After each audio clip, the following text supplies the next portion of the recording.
ഒരു മുസ്ലിം ചെറുപ്പക്കാരൻ അന്യമതത്തിൽപ്പെട്ട ഒരു പെൺകുട്ടിയെ പ്രേമിക്കുകയും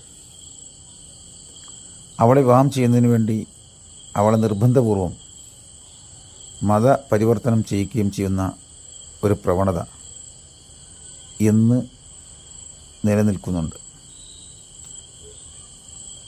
തൻ്റെ കുടുംബവും സമൂഹവും ഈ വിവാഹത്തെ അംഗീകരിക്കാൻ വേണ്ടിയാണ് അത്തരം ചെറുപ്പക്കാർ ഇത്തരം പ്രവർത്തനങ്ങൾ ചെയ്യുന്നത്. പക്ഷേ ഇതുമായി ഇസ്ലാമിനോ മുസ്ലിമുകൾക്കോ യാതൊരു ബന്ധവുമില്ല. ഭൗതിക താൽപ്പര്യങ്ങൾക്ക് വേണ്ടി, അത് വിവാഹമാകട്ടെ മറ്റെന്തെങ്കിലും ആകട്ടെ, ഇസ്ലാമിലേക്ക് പ്രവേശിക്കുക എന്നത് ഒരിക്കലും ശരിയല്ല. ഇസ്ലാം അതിനെ അംഗീകരിക്കുന്നുമില്ല. യഥാർത്ഥത്തിൽ ഒരു മുസ്ലിം ആവണമെങ്കിൽ ഇസ്ലാമിൻ്റെ ആശയാദർശങ്ങളെക്കുറിച്ച് പഠിക്കുകയും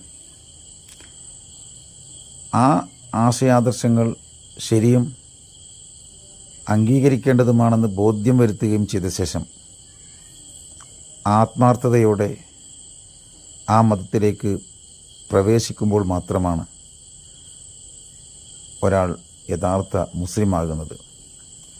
അതുകൊണ്ട് തന്നെ മുസ്ലിം സമുദായത്തെയും മുസ്ലിങ്ങളെയും തെറ്റിദ്ധരിപ്പിക്കുന്ന വിധത്തിൽ ഇത്തരം വൃത്തികേടുകൾ ചെയ്യുന്ന യുവാക്കളെ മാതൃകാപരമായി ശിക്ഷിക്കാനുള്ള നിയമം കൊണ്ടുവരികയാണ് ഭരണകൂടം ചെയ്യേണ്ടത്. അതല്ലാതെ ഇത്തരം ഒറ്റപ്പെട്ട വൃത്തികെട്ട സംഭവങ്ങൾ ഉയർത്തിക്കാട്ടി ഒരു മതത്തെയും ആ മതത്തിൻ്റെ അനുയായികളെയും തെറ്റിദ്ധരിപ്പിക്കുകയല്ല.